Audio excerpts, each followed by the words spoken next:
les choses se compliquent pour Paul Kagame. Le président du Kenya, William Ruto, akomeli Paul Kagame mukanda. Na kati ya mukanda yango alobi na Paul Kagame oéchoué na mission na yo ya ko créer République du Kivu. Alors oyo ezali ba troupe nanga ya suka ya kotindela yo po obundisa mboka ya Congo. Bandeko, makambo eza ya koinda. 24 éléments de la coalition M23 bar RDF bar AFC bamitiki na maboko ya bawazalendo, bazalaki maboko pamba te na mandoti na bango. Cause ya bango komitika na maboko ya bawazalendo eza nini bandeko? Tokobeta lisolo yango awa. 15 camions pe na ba jeep militaire ya armée ya Rwanda pe ya Uganda bakite na territoire ya Masisi, va se diriger vers l'aéroport de Goma. Bandeko, qu'est-ce qui se passe? Pourquoi balongwe na Masisi bakei na aéroport ya Goma? Bandeko, eloko ni bazobongisa. Na sengi boko to partager vraiment lien émission o makambuza ya koinda. Le cardinal Fridolin Ambongo bandeko. Bolandaki après avoir mokonza mboka ayambaki bango na cité de Loya, asololi na bango. Ambongo kobima na ye bandeko, ambongo alobi ete notre pays est agressé essentiellement de l'est du Rwanda. Le pays aujourd'hui souffre d'une agression qui vient essentiellement de l'est du Rwanda. Nous le savons. Ambongo alinga lobani. Est-ce que Ambongo reconnaît publiquement que nous sommes agressés par le Rwanda? Ou bien Ambongo tellement malin, Azobo y a toujours Koloba publiquement que nous sommes agressés par le Rwanda. Parce que Koloba était, nous sommes agressés à l'est du Rwanda, bandeko, eza Rwanda te. Eza Rwanda te. Wana Ambongo voit qu'il y a un mbokani. Bandeko, boko to elibino makambo. Baya Senko, bako kende ko consulter Moïse Katumbi, Joseph Kabila et Corneille Nanga na cadre ya dialogue. Azaria Suruberwa auti ko répondre à l'obiété aza partant pour na ko dialoguer. Azali prêt pour na ko participer na dialogue. Joseph Kabila bisika zali alobi oui andimi dialogue. Mais na mikolo ezali koya alobi akopesa ba condition na ye avant à participer na dialogue. Bandeko, qu'est-ce qui se passe? Na sengi boko to partager lien ya émission oyo ka makambo eza ya koinda. L'opposition C64 oyo bautaki ko annoncer ete le 22 juillet marche na bango ezali kokende kochite na palais de la nation afin de demander démission ya président Tshisekedi. Après te Baya Senko ba annoncé na bango ete le président Tshisekedi en demi dialogue. Martin Fayulu, Delice Sanga, Jean-Marc Abunda Kaboun, Matata Ponyo clique na bango mobimba bandeko ba sepeli. Ba fongoli na ba champagne ba célébrer. Bokoto. Est-ce que na makambo dialogue oyo makambo motali changement de la constitution, est-ce que ko change jamais? Kanisi bana mboka basengele ko sepela na sango malamu toyoka kilobi oyo lakisi na monoko ya na nzela ya monoko ya papa cardinal te mokonzi ya mboka président Tshisekedi andimi kosangisa bana Congo na nzela ya masolo mpona kotala maye mazali kotambola malamu te ndenge ya kobongisa mpona kotala na ndenge kosala malamu koleka likolo malamu kosalema mpona kosala ete bitumba bisila mpona kosala te bomoko ezonga mboka na biso lelo toyebi ndambo ezali na maboko ya biso lisusu te. Nzela ya masolo wana ezongisa bomoko, ezongisa bondeko, ezongisa lisanga. Ezali ye muntu lokola mokonzi ya mboka, muntu akamati ndingisa wana, kasi alobi asala mosala wana na batata milimo. Alors, toyebi biso nyonso te C64 baza na nzela ya opposition bazalaki mpe kosenga boko makambo na nzela ya bamarshe ya manifestation baprogramme manifestation marche ya le 22 juillet. Alors yango wana batata milimo balobi me awa mokonzi ya mboka andimi te manso tosengeli tobongisa yango na nzela ya masolo. Eske ezali lisusu na ntina ya kosala bamanifestation ya zingazinga? Yango wana babengi bai politike bakamisi bango te, basoli na bango boni masolo elekanaki na mokonzi ya mboka, bango mpe batuni mituna bongo makanisi bapesaki ya kochange constitution esuki wapi. Mokonzi ya mboka alobi nyonso wana ekokota na masolo ya dialogue. Boni makambo oyo etali inclusivité banani bakozala wana. Mokonzi ya mboka alobi dialogue nga nafungoli maboko batu nyonso oyo bandimi kokota na nzela ya bomoko na nzela ya bobateli mboka.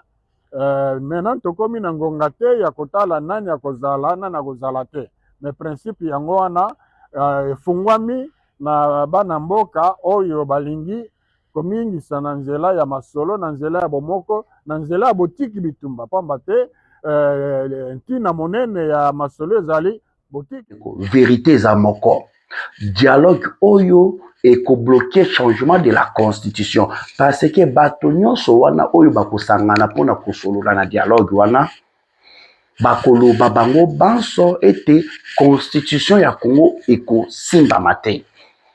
Colonel Moussa alobi aza bibliothèque ayebi makambo ebele oyo mobombami na kati ya constitution. Alobi ayebi pourquoi le Rwanda s'oppose catégoriquement na changement de la constitution. Bandeko Colonel Moussa abimisi ba révélation atalisi ba intérêt nini ya Rwanda oyo eza na kati ya constitution oyo tozali kosalela bandeko.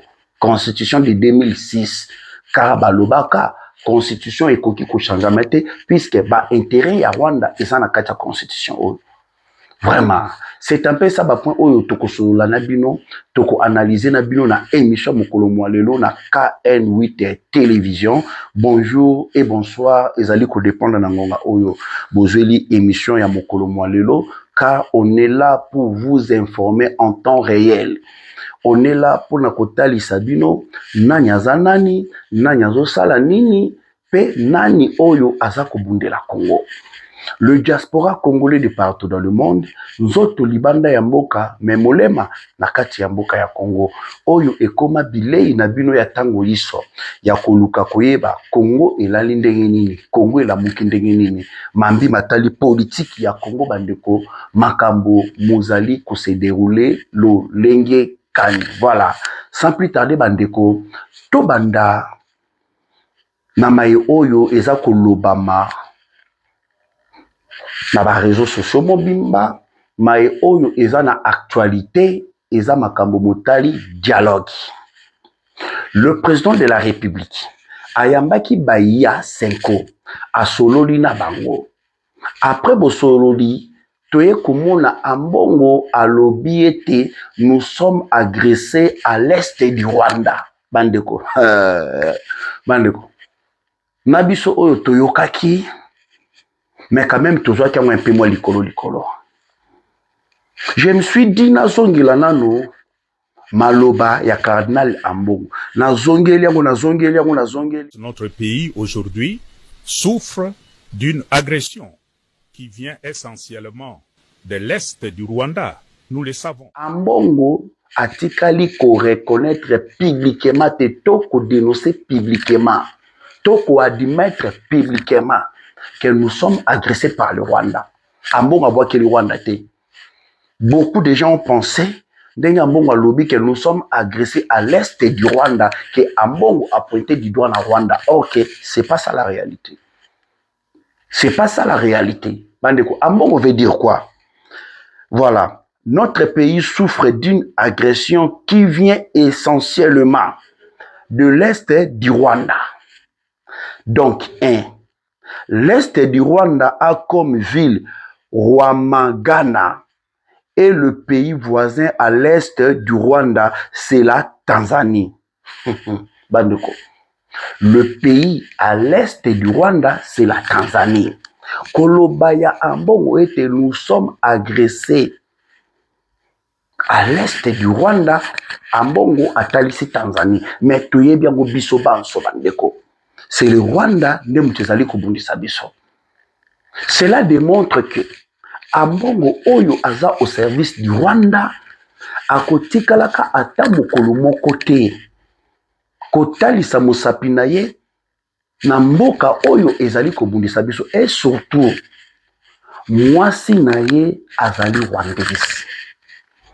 Ambongo oyo aza kolia mbongo ya Rwanda, oyo azali kotravailler pour le Rwanda, ata ndenge nini akotikalaka jamais koloba yango publiquement que nous sommes agressés par le Rwanda. Ye wana mokonza mboka loba na bango, avant tout vous devez d'abord reconnaître que nous sommes agressés par le Rwanda. Mais Ambongo dit que nous sommes agressés à l'est du Rwanda, oyo ezali kotalisa Tanzanie. Bandeko, qu'est-ce qui se passe?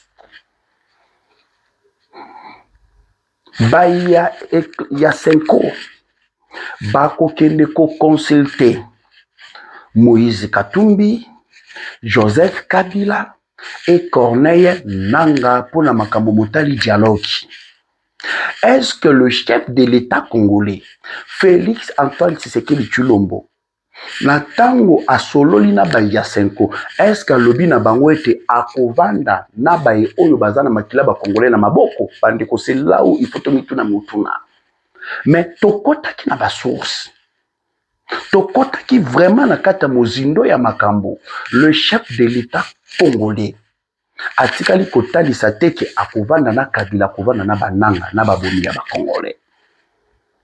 Mais epa ya bambongo bango ba koloba ete non, le chef de l'État congolais akovanda na ba congolais nyonso, parce que le chef de l'État aloba ki ete dialogue oyo ekosalema na ba véritable bana ya mboka. Bandeko, le véritable congolais, le véritable congolo baza na bolingo ya mboka na bango. Soki toke siko na paramètre wana, le chef de l'État lobi dialogue na ba véritable ba congolais. Est-ce que Joseph Kabila est un véritable congolais? Est-ce que Joseph Kabila a mboka ya Congo? Ah, c'est là où il faut se poser les questions. Joseph Kabila bisika azali tokoti na basource na baye oyo bazali ba proche ya Joseph Kabila. Batalisi ete Joseph Kabila azali partant pour na makambo motali dialogue. Donc veut dire qu'on participe na dialogue, mais à couper sa ba condition na ye avant à participer na dialogue wana na mikolo oyo mozali koya. Est-ce que Kabila za na position ya couper sa biso ba condition pour na participer na dialogue? Soki peza ya solo ke ba Kabila bananga ba kozala na dialogue. Mais est-ce que Kabila aza mieux placé ya couper sa biso ba condition na ye pour na participer na dialogue? Azarias Ruberwa auti kuanosa lobi oui asepeli na président Félix Antoine Tshisekedi Tshilombo na likanisi na décision sage oyo azwi ya kondima dialogue esalema oyo ekosala ete bango banso bana ya mboka ya Congo kovanda kosolola mpona intérêt ya Congo. Zambe na Ruberwa se dit qu'il est congolais. De véritable Congolais, Ruberwa se considère que Azana Katia va véritable pas Congolais. Ruberwa dit Azaparta. Mais il ne faut pas oublier, c'est le même Azarias Ruberwa récemment a outakina nous condamné na ba sanction na bambano oyo ba polisa ki likolo ya Joseph Kabila. Pe aloba ki boye. Le président Félix Antoine Tshisekedi Tshilombo akoki komeka te kosimba constitution.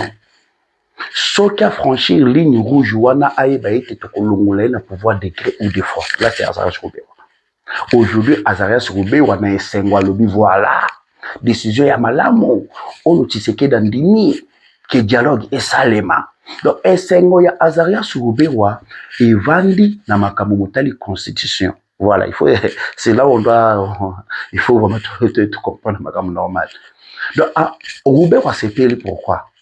Parce que toutes les opposants botala ba opposants oyo ya C64 ba Azarias Ruberwa ba Kabila ba Moïse Nyaruga bo bananga ba Kagame bayebi ke na dialogue oyo premièrement initiative ya liboso c'est de bloquer les changements de la constitution nde bozwi bomoni esengo na bango. Deuxième, ezali partage du pouvoir tout en reconnaissant aussi le Rwanda que bango pe bazala pe ba bénéficiaire na ba décision oyo kozwama na kati ya dialogue wana nde bomoni bato nyonso baza na kati ya célébrer.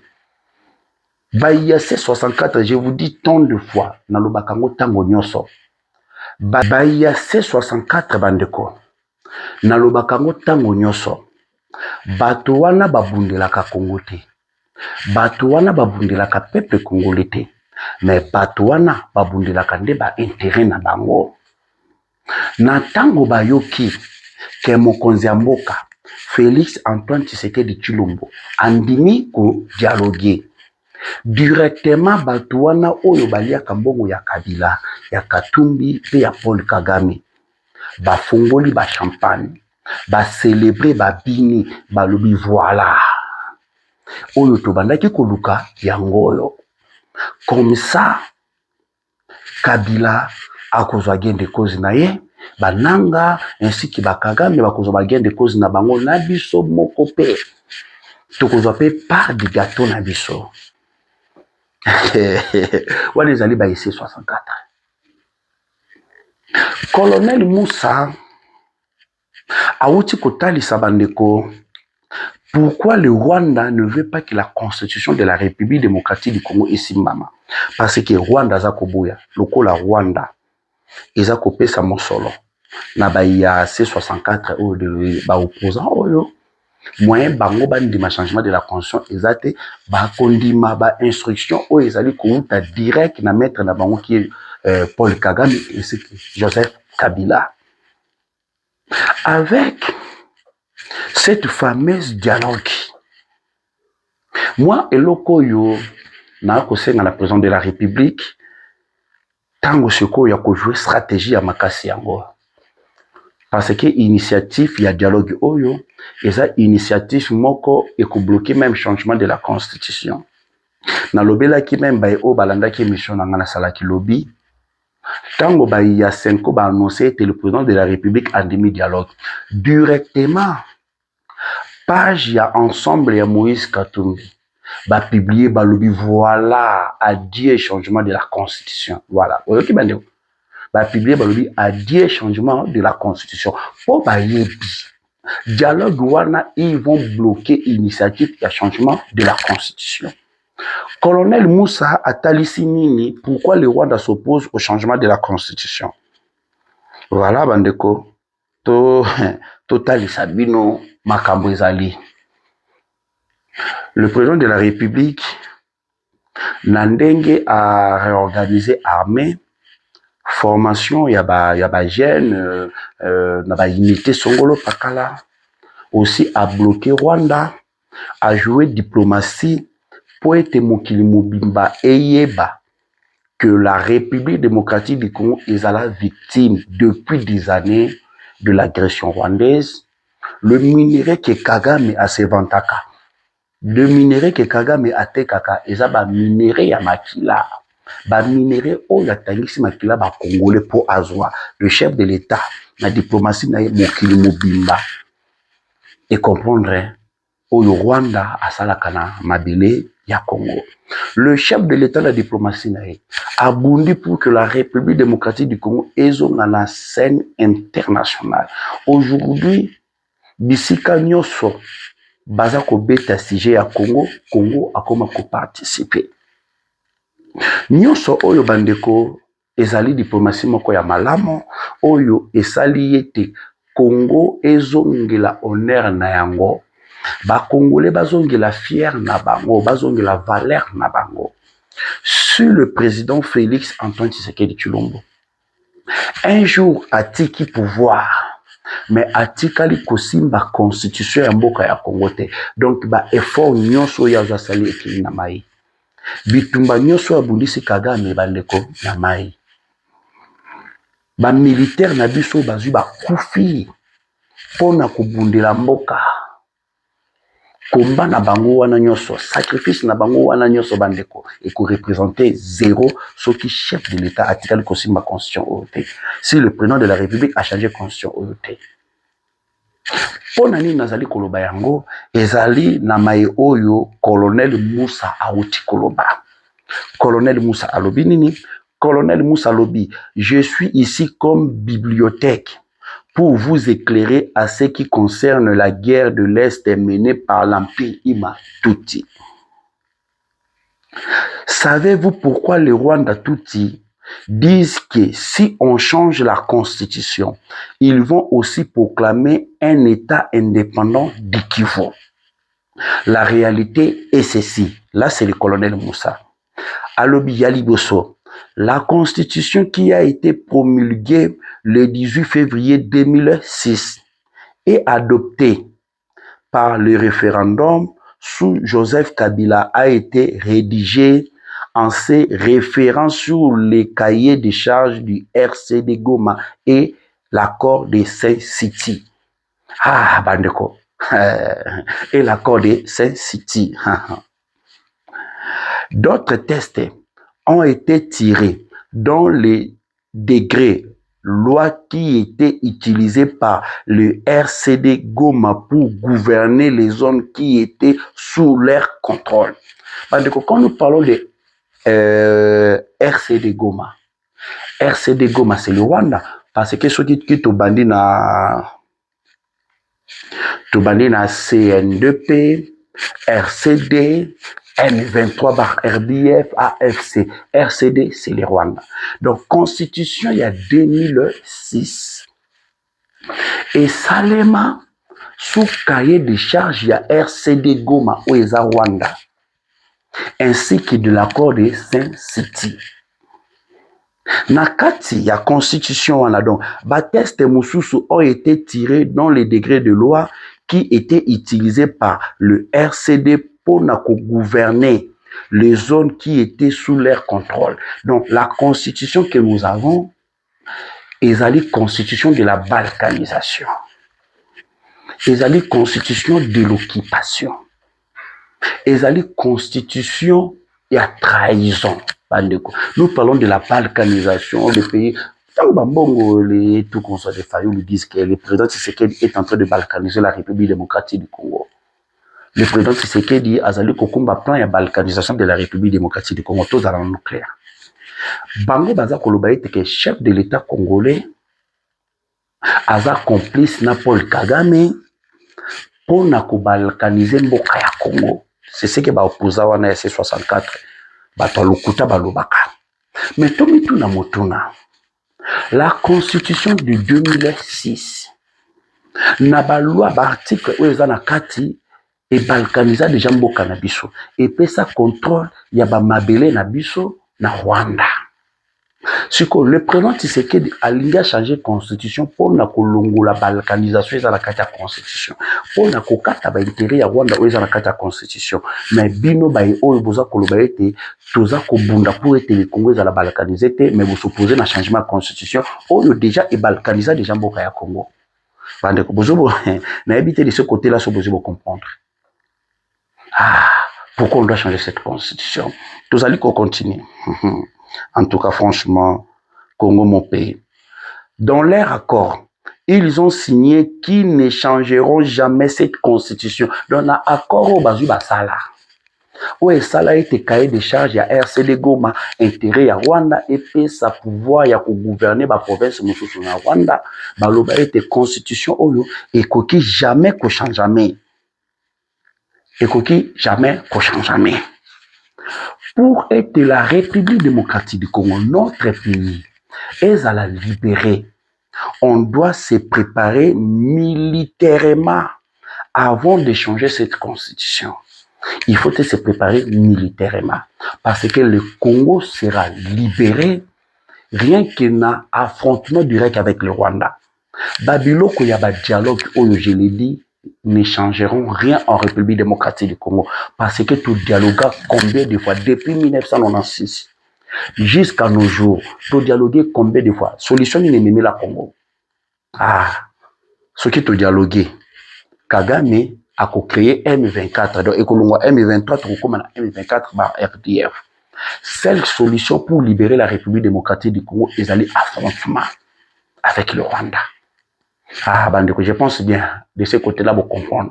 Donc batouana nyoso bazu ba sepeli parce que ba ebi que na dialogue oyo initiative ya liboso c'est de bloquer les changements de la constitution. Vraiment, qui vivra verra.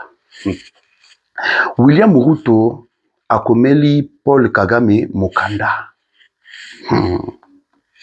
William Ruto akomeli Paul Kagame mokanda. Ya kotalisa na Kagame ete o ezambala na ngai ya suka ya kotinda ba troupe na ngai et appuyer yo na bitumba contre la République démocratique du Congo. Parce que mission oyo epesamelaki yo o échoué na mission wana car okoki ko créer une nouvelle république du Kivu. Alors ba troupe na ngai ya suka ya kotindelo yango wana là c'est William Ruto. Lettre que William Ruto a commis na Paul Kagame. Cher président rwandais et frère, je crois que ça sera ma dernière troupe kenyenne au Congo pour combattre à tes côtés, car tu as échoué à restaurer et à créer une nouvelle république du Kivu pour nos frères Tutsi comme Toyokana Kinayo. Une république du Kivu, lolenge Toyokana Kinayo. Alors, oyo ezaba militaire nanga ya suka o nazuna tindelio. Ezali message ya président du Kenya à Paul Kagame après l'arrivée de militaires kenyans et somaliens au Rwanda. Un renfort de M23 bar RDF bar AFC bar Twirwaneho. Donc, renfort y a ba troupes somaliens, renfort y a ba troupes kenyans, a commis déjà na Rwanda, pour na kobunda à côté y a ba M23 contre l'armée congolaise. Malgré l'initiative ba dialogue oyo Kagame se prépare militairement. Kagame azo bongisa vraiment bitumba contre la République démocratique du Congo malgré ma campagne dialogue oyo. Chez Paul Kagame, Kagame alobi Tshisekedi ne respecte jamais les accords. Cela veut dire ata même acte abengi bato kokende na dialogue Tshisekedi a ko respecter na ekakate. Seul moyen pour être biso to tomber na piège ya Tshisekedi te et sengel tout se préparer tout ça la bitumba to récupérer peut to créer une nouvelle république du Kivu. Là c'est Paul Kagame. Ne bozu bo moni bandeko ba militaire Kenya tindi militaire pe William Ruto alobeza tout na ngai suka ya kotinda Somalie tindi ba militaire. Quelque chose se prépare bandeko. Plus de 15 camions na ba jeep militaire ya Rwanda ya Uganda elongwe na territoire ya Masisi va se diriger vers la ville de Goma côté aéroport. Kino na minute oyo bandeko eloko esali bango balongwa bisiki wana kokende kuna eyebani nanu te. Ils sont en train de préparer quoi? Eyebani nanu te. Objectif na bango ya kokoma kuna eyebani nanu te ezalon imponi. Mais quand même on est en train de lancer les investigations pour to kokakoyeba qu'est-ce que Kagame prépare de faire. Nini oyo Kagame azali ko préparer kosala. Sanction bauti komamika na Corneille Nangaa ainsi que Alliance Fleuve Congo bar M23, je vous dirai qu'est-ce que Nanga dit. Nanga Lobinini. Voilà, la diplomatie congolaise frappe au cœur de l'AFC bar M23, connaît Nanga sur la liste noire de l'ONU. Le verdict diplomatique est tombé. Là où connaît Nanga espérait obtenir une stature politique internationale, il récolte désormais l'isolement, les sanctions et la disgrâce.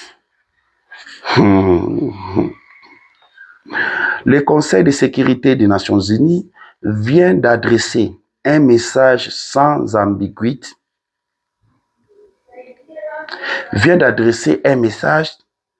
On ne construit pas une ambition politique sur les armes, la violence et la remise en cause de l'intégrité territoriale d'un État.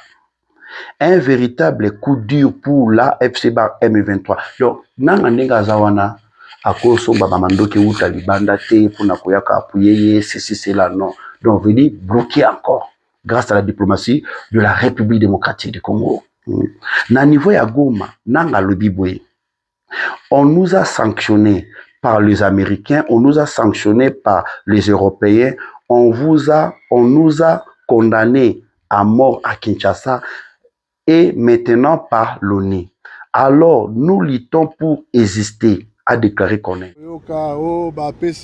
Sanction des anatinate, des sanctions politiques. Batu bosu bopesa biso sanction ya américain. Bopesa biso sanction ya européen. Bopesi sanction ya Nations Unies. Bo condamné biso à mort. Et donc etikali ezani. Eza ko bunda pona ko exister yango kaka que notre lutte est existentielle. Peto ko bunda tik na suka. Boyebi suka ezali wa. Donc sanction wana epesio molende penza ya ko kende na Kinshasa. Est-ce que ba sanctionnaka n'importe qui? Sanction ezali opportunité. Ezali ba sanction ba somba on mbongo. Boyebi yango bino nyose za eloko te. Bo banga te to continuer ko bongisa ville na biso. Donc toujours lutter pour la coexister. Malgré la sanctionner biso partout. Nanga ayeko bakisa lobi. Bitumba oyo tokotika yango te tokomemango kinosuka. Là c'est qu'on est nanga. Là c'est qu'on est nanga. Bomoni avec l'affaire avec qui Magloire Paluku, comment est-ce que bah assassiné Magloire Paluku par le M23? Le Lenge ba assassinat qui est Wilingo m'a aussi par le M23, malgré ce que Wilingo m'a sali pour n'a pas sur le plan communicationnel, c'est là. Nanga aussi, ça sera aussi pareillement. Nanga bako bomae. Boka ngaka ilo na lobia. Nanga aussi bako assassiné. Le Lenge ba assassinat ba tuna bango monsieur Subazuba Leki. Avec Nanga aussi, ça sera aussi pareil. Voilà, 24 éléments de la coalition M23 bar RDF bar AFC se sont rendus au Ouazalendo vendredi le 17 juillet 2026 dans le territoire de Massissi, Nord Kivu. Ils se sont rendus avec leurs armes dont 22 AK-47, PKM na 1 RPG. Parce que déposé à Maboko ya Ouazalendo. Après leur interrogation, il confirme que dans la coalition M23 bar RDF bar AFC, le traitement des combattants est différent. Les Tutsis sont considérés comme de vrais soldats qui reçoivent même le frais d'encouragement. Et les militaires rwandais reçoivent leur salaire. Mais les Congolais sont considérés comme des Kirutu. Les Congolais sont considérés comme des Kirutu qui méritent rien. C'est pourquoi ils ont décidé de fuir. Les Tutsis peuvent tuer, violer, voler et torturer, mais ils restent intouchables. Mais un Congolais, s'il ose le faire, il sera amené devant la population civile pour être exécuté dans le sens de masquer le crime contre l'humanité. Padloko bazu balobi yango wana. Botala siko batalo lenge lokola Rwanda. Andeko. Yango na lobi. Ce n'est que nous les Congolais, nous devons délivrer mboka na biso, ko libérer mboka na biso. Ces Rwandais là, baza ko yala ba intérêt na bango. So ba réussir mission na bango, tokozala ba esclave na bango na degré moko bwana idete. Congolais fongola miso, toza bazobate, défendons notre pays que la République démocratique du Congo. Pour lelo, je pense bien to soki awa, to sengi na bino bozala ebele, ya ko liker, ya ko commenter et surtout ko bosana te, ya ko s'abonner na KN8 télévision. To monani à la prochaine.